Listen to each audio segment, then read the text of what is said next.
ইসরায়েলের পরপর হত্যাকাণ্ড চলছে। ইতিমধ্যে 1000 মানুষ 2 দিনে আজকে নিহত হয়েছে। সেখানে নারী, শিশু সবাই সেখানে আছে।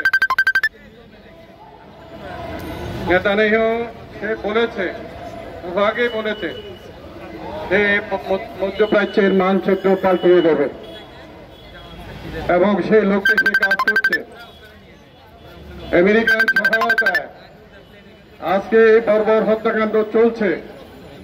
যে আমেরিকা আমাদের দেশে গণতন্ত্র এবং মানবতার সবক দিচ্ছে, এই বিশ্ব মানবতা গণতন্ত্রের দুশ্মন আমেরিকা আজকে ইসরায়েলকে সহায়তা করছে।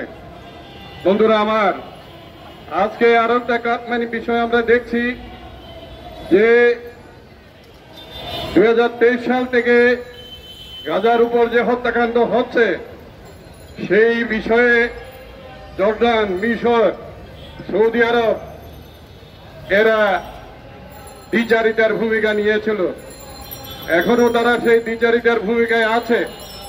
মিশর যদিও গাজার বিষয়ে এক পুনর্গঠনের বিষয়ে একটা প্রস্তাব দিয়েছে, সেটি ট্রাম্প এবং ইসরায়েলের মনোপুত হয় নাই। গাজাকে তারা মানুষের লাশের উপর দাঁড়িয়ে তারা সেখানে বিশ্বের প্রমোদ অর্থাৎ সেখানে রিসোর্ট করবে এবং প্রমোদ ভবনের জায়গা করবে। এরকম একটা নিষ্ঠুর মানবতা বিরোধী সিদ্ধান্ত এটা বিশ্ব সাম্রাজ্যবাদের পক্ষে নেওয়া সম্ভব। তাই বন্ধুরা আমার, আজকে এই যে তাদের আরব বিশ্বের যে দ্বিচারিতা, এর ফলেই নেতানিয়াহু এই কাজ করতে পারছে। আজকে মিডল ইস্টে শিয়া সুন্নির যে দ্বন্দ্ব চলছে, শিয়া সুন্নি, সেটাকে আমেরিকান ইম্পেরিয়ালিজম এবং ইসরায়েল ব্যবহার করছে। এখানে মানুষ নাই, সম্প্রদায়ের মধ্যে যেই বিভেদ, সেই বিভেদকে কাজে লাগিয়ে আজকে আমেরিকান সাম্রাজ্যবাদ এই মিডল ইস্টে করছে। তাই বন্ধুরা আমার, আজকে রাষ্ট্র সমাধান ছাড়া প্যালেস্টাইনের কোনো সমস্যার সমাধান হবে না। রাষ্ট্রের সমস্যার ব্যবস্থা সেখানে করতে হবে। অবিলম্বে যুদ্ধবিরতি যেটা হয়েছিল সেটা স্থায়ী যুদ্ধবিরতিতে পরিণত করতে হবে। আর যেখানে আজকে আমেরিকা মনে করছে যে সেই সব কিছু আজকে দিনে দিনে বহু দানা বাড়ছে, আমেরিকা সেটা বুঝছে, হয়তো এখন উপলব্ধি করতে পারছে না। এই মেক আমেরিকা গ্রেট এগেইন, এই স্লোগান আমরা ট্রাম্পের মুখে শুনছি, মেক আমেরিকা গ্রেট এগেইন, কিন্তু তার কণ্ঠে বোঝা যাচ্ছে আমেরিকা আর গ্রেট নাই, তাকে নতুন করে গ্রেট হইতে হবে। সেই কৌশলে সে আগাচ্ছে, সেটা বুমেরাং হবে বিশ্বে, এটি বাস্তবায়িত হবে না। তাই বন্ধুরা আমার, পুঁজিবাদ সাম্রাজ্যবাদ তার ধ্বংসের কিনারে এসে দাঁড়িয়েছে।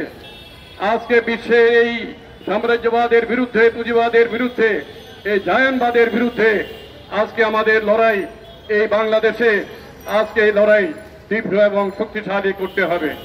তাই আমরা যেটা বলছি যে এই যে আজকে যেটা শুরু হলো প্যালেস্টাইন সংহতি যে ব্যানার, আমরা এখানে এই প্রস্তাব করছি গোটা বাংলাদেশে 2-1 দিনে, কালকে হোক পরশু হোক, এই যে এই ব্যানারের আওতায় গোটা বাংলাদেশের প্রতিবাদ মিছিল মিটিং যেন ঘোষণা করা হয়।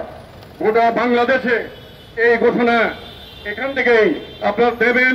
সেখানেই আমরা বামপন্থী যারা আছি, বাম জোট এবং অন্যান্য বামপন্থী যারা আছে, ওই ব্যানারেই গোটা বাংলাদেশে আমরা থাকবো, এই কথা আমরা বলছি।